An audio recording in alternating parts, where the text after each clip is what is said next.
InvestFest 2025.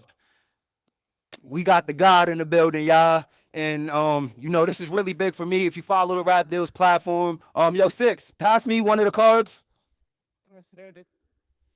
So this year, I actually did this last year too, but your message is important to me. So I handed out 1,000 of these with your message on it. Beautiful. Because like you could get out a flyer, but there's no value in a flyer. So I put value on it. You feel me?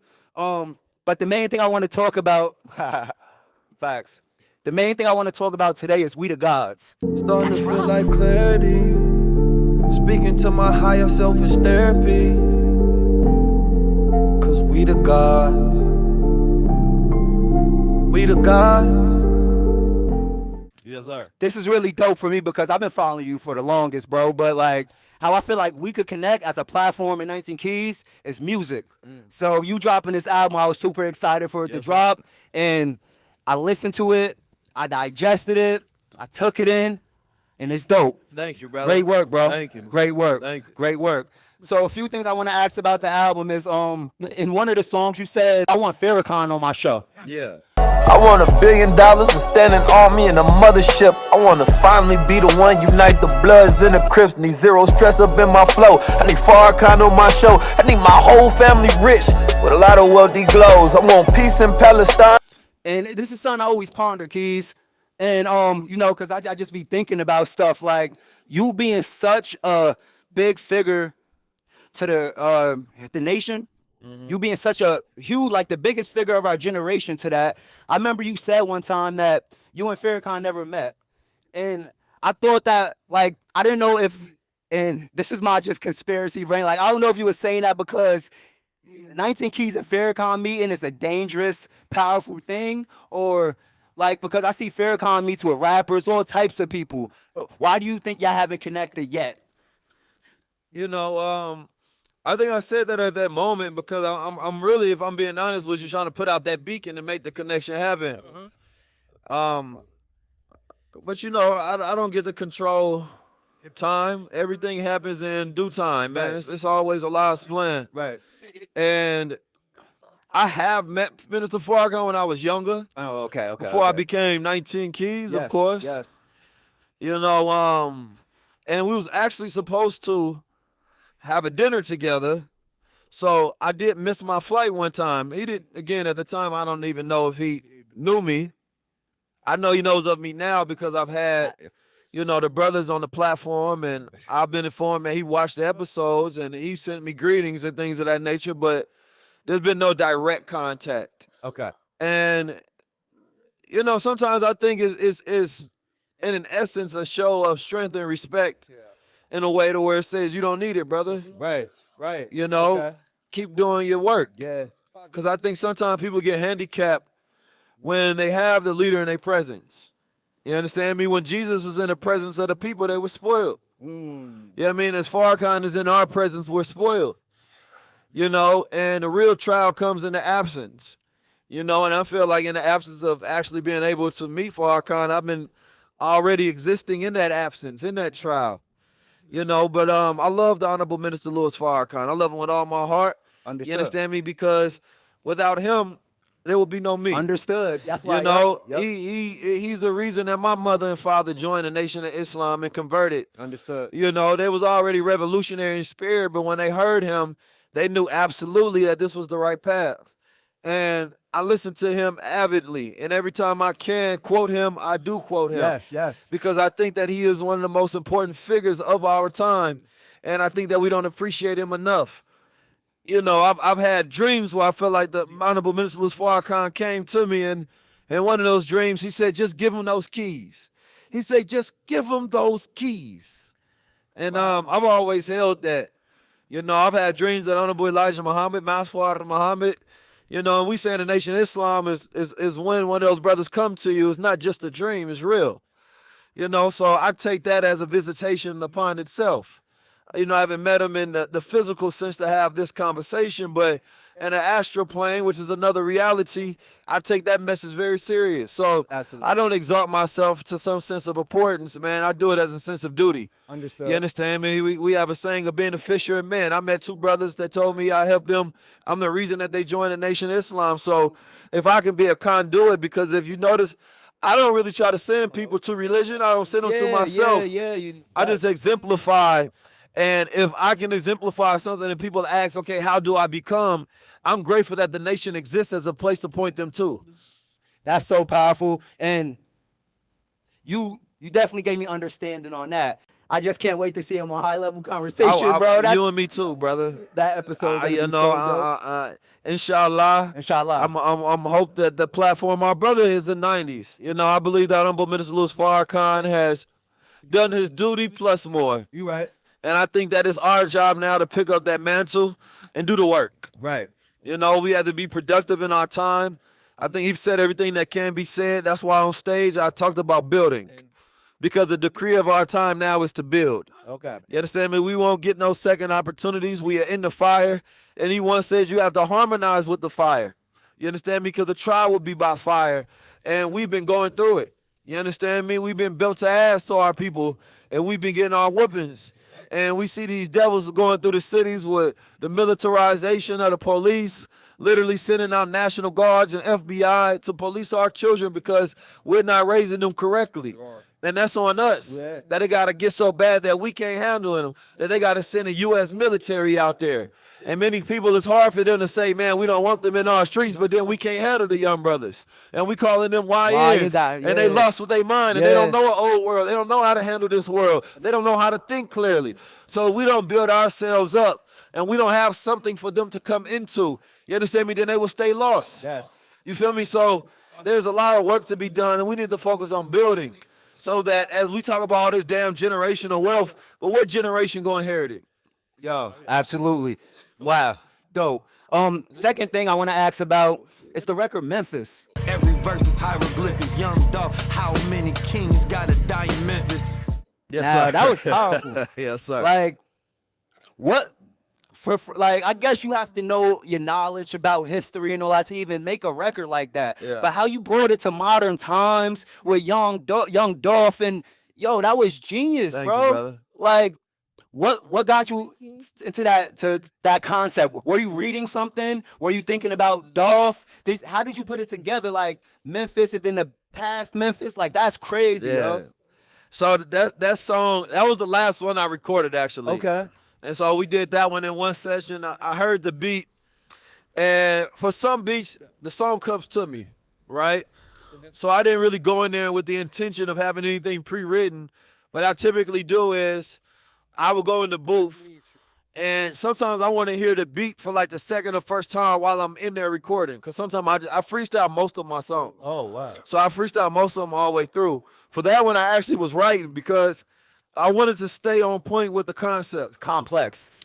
And so Memphis, when you really think about it, right? Because the city of Memphis was named after the city, of course, of Memphis in Egypt, in ancient Kemet. You know, and you got King Ptah, and that's also in the region of Mali in the Songhai Empire. And so when we was talking about Memphis in that line, it said how many kings got to die in Memphis. You think of Martin Luther King. You know what I mean? You think of Young Dolph. You think of Ptah. And so I say Ptah the old ways to a higher living. You understand me? And so I'm referencing Ptah, right? Wow. And the teachings of higher living. And so it's a triple entendre within itself. I'd be lying if I said I caught that part. Nah, that's fire, bro. Yeah, because Martin Luther King was killed in Memphis. So it's a representation of Black America. How many kings got to die in Memphis? Then we seen a young brother, the rapper that just died in Memphis. Exactly. You understand me? And so as we think about that, we the new Kemet. You understand me? We got to stop killing our kings. Have to. And then, of course, the line about DJ Khaled. You understand me? I wanted that to be direct. Yep. DJ Khaled never ever tried to help and set his people free. You understand me? Then the second line is, God did. The real Khalid Muhammad did, because his name is Khalid Muhammad Khalid. That's DJ Khalid Muhammad's name. But the real Khalid Muhammad, you understand me, is the one who stood up for his people and died for his people. You understand me? And so it's a lot of triple entendres in that. Even in the second verse, that verse, goes into Morris history. You understand me? Bandana above the head is the Morris crest. I self-law and master. You understand me? And so you gotta really digest it. Really do. I want it to be stylistic, but I also want it to be in a way to where, you know, it's a lot of triple entendre. So even if you just like the style, you can vibe to it. Yeah. But if you like lyrics, you can get into it. Yeah. But how you did it. So, all right, this is my next thing I want to go into because you did it fly, though. You did Yes, it sir. fly. I'm going to hold you. Like, the biggest thing I'm working on right now is my first documentary. And it's about, and I have to shout out Lupe because he inspired this thesis and I've been working on it for years. Hip hop as the most powerful teaching tool. Now, Keys, you dropping that album, to me, you're the most knowledgeable, greatest thought leader of my generation. Oh, thank you, And brother. the fact that you're now diving into this music part to get your message across, I think it's the most powerful thing you could do. Yes, sir. In my opinion, just for me, because sir. I learned everything from hip hop, Keys. Yes, sir. How to talk, how to dance, how to dress. Unfortunately, good morals and bad morals. Yes, sir. And we could keep it going. And I feel like our people should know that hip hop is the most powerful teaching tool because they know that. That they know that, and the reason they know that is the reason why certain music is pushed to the forefront and programmed, and like even the YN thing. This is all, obviously, you know. So the fact that you're using music as a teaching tool, I think this is gonna take you. You're already at that level, but to the next level of getting your message across, bro. And it's super important. And lastly, like, what do you think as hip hop as a teaching tool? Hip hop is a medium. You know what I mean? It's medias. Music, as the Honorable Minister Louis Farrakhan, he say one song is more powerful than 1,000 speeches. Right. So if you want to maximize impact, number one, you should utilize every gift that God gives you to reach his people. That's hard. That's hard. So before I was speaking, you know, I was freestyling. I was battling cats in the streets long time ago in St. Louis. You know, I just figured that building out the movement, the brand, the 19 keys, everything else came second or third to that. Understood. You understand me? And so I kind of look at it as a reverse momentum of Nipsey Hussle. You know, Nipsey Hussle started off with the music. Yup. He got into the teachings and building community and speaking on technology and education, you know what I'm saying, and even doing movies and content. And so I started off with the teachings, started off teaching the education and the technology and putting out the content. And the last one is the movie. Same thing with Tupac.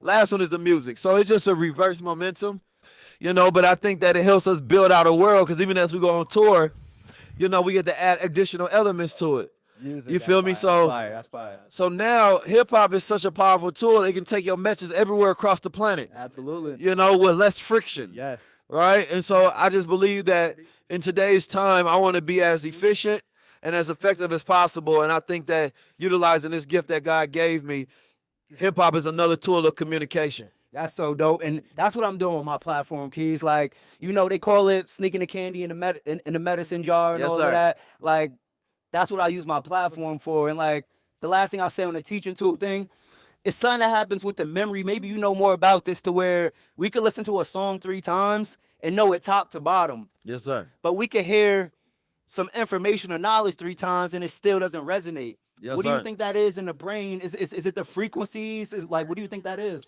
Well, there's a lot of things right now. Cognition is low. And when we are receiving short form content, it puts us in a state of hyper-dopamine fix. You understand me? To where when you're watching it, it's set up in a way to where the first 3 seconds grab your attention, Right. give you a spike in dopamine. The hook. Nature don't do that. When you're in nature, you exist in a state of calm. You're in a low stimulation environment. We grew up where we had low stimulation events.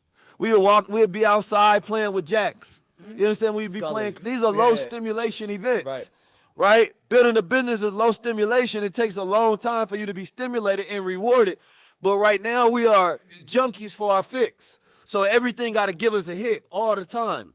Right? And so it's hard to focus on something when it's not giving you dopamine. Right. Right? And so now we're addicted to everything, and we want dopamine in everything that we do. But long form content forces you to sit there in context. So I try to stop my brain from context switching a lot. Context switching is as you're scrolling, you're constantly switching to another context. One was about fighting, one is a big booty, one is about music. Yes, So your brain is not making any long form connections. You can't form neurons in your brain to create connections to anything. So instead, you want to stay on one subject matter for a long period of time. Even if you're picking up another subject, make sure that that subject is in contact with the next one. Understood. So therefore, your brain is making connections and forming patterns. This is how you start to develop your mind, right? And so cognition is very low. And so most of the time when you're doing a speech, this is why you get 45 minutes in front of people. It's important that they leave with inspiration and a feeling of the time, right? Because then they can connect and learn the information later. So I wanted people to understand that we're in a time where it's now or never. There's a sense of urgency on this. That if we miss our cycle, you understand me, then it's going to get worse for us. And we're going to have to stay under the rule of another man. But we have the perfect opportunity right now. And so when you're teaching people, that's going into their logic mind. But when you're inspiring people, they feel that in their body. They feel that in their soul. They remember how they felt, and then they connect the information with how they feel, and it goes into their long-term memory to set an activation, because if they want to feel like that again, then they must activate the information. Damn. So there's a process to reaching people, and as things are getting worse, I see a lot of speakers, they're still operating as if the people are learning the same way, and they're not. They're not. And this is why they're not being as effective. Okay. Because they think you need to be up there teaching the whole time. No. You need to open people up so that they can receive the teachings. Like you do. When I say hi, like the call and response when you on stage, Yes, all sir. that, I be peeping like, but you said you've been doing that since you was a kid and Yes, sir. everything. So, I now got 20 plus years of speaking. yo, killing it. Last question, about AI. Yes, sir. So my name is Dylan Latimer. My great ancestor is Lewis Latimer. He basically Okay. invented the light bulb, air conditioner, Yeah, all I of know that. Lewis. Me knowing that made me always know that I had it in my blood to do something greater. But when Lewis was doing that, he didn't say, if I make this light bulb work, it's gonna take away the jobs from the candle makers and the lantern makers. He didn't say that. He wanted to change the world if he said that. And so I'm asking about AI. The importance of us participating and building our own AI, our own data sets, and participating in the creation of this revolution, which is AI. Could you speak on that? Yeah, you know, AI is fire. AI is as important to humanity as when we first lit fire. Oh, okay. That's what you. All right. And similar to when Mr. Farrakhan say that when we go through the trials of fire, we have to be in harmony with the fire. We have to be in harmony with the machines. They're here and they're not going nowhere. And some of us think that we can ignore them, right? Some of us feel like we don't have to pay attention to that. And we think about that, and that's more so our intellectual and cognitive laziness. Okay. You understand Yeah, me? yeah, Because yeah. we don't want to have to learn something new because it's painful. We have to break apart neurons in our brain to reattach them to form when we talk about neuroplasticity. But these AI systems are a gift because everybody's not going to be able to afford to get a college degree. Right. Everybody can become a graphic designer. Right. But you have access now to a graphic designer. Right? It used to be we took you as physical labor and utilized your body. Mm-hmm. But what they say, we the most creative people on the planet Earth. Yeah. Who does the machine benefit? The most creative and resilient people. If the times are changing and you're resilient, you're not tripping because we've already been in a state of disruption. Right? If the machines do the work and you have the ideas, then use the machines to work for you. We now have a labor force. We just been used to being the labor force. So we're not used to being in the master position, and that's what we're going to have to change to live in harmony with the machines. They are our gifts so that we can cut out all the middlemen. You understand me? And make them work for us. Fast. Damn, that was powerful, bro. I know. Yo, thank you for sitting Man, down. thank on you, the brother. platform, bro. Wonderful interview. I really appreciate your appreciate platform. that. You're a great interviewer, brother. Thank you, bro. Yes, sir. Damn, that means a lot to and me. thank you for getting the album. Yo, fire. This is my first interview as an artist. Yeah, and I got the first 19 Keys Yes, interview sir. as an artist. This means a lot, man. And thank you just for all of the advice and connecting with me you did Yes, before sir. this link up. Yes, sir. We did lives where you consulted my business. Yes, sir. I commented in the joint, you answered questions. Like, Yaki Awakening literally just healed me, bro. Yeah. Like, personally, I asked him a question that the doctor said wasn't possible, this, that, nothing too crazy, but like, I was nervous and he literally told me exactly step by step what to do. And y'all are revolutionaries. Y'all the most important people to our culture. Thank you, and brother. I thank y'all. This is big for me, man. My Invest Fest is made, yo. Yeah. Let's get it. I'm Rap- 19 Keys. This Yes. is RapDillz. Make sure you come on here too. Peace to the gods. Let's go, dude.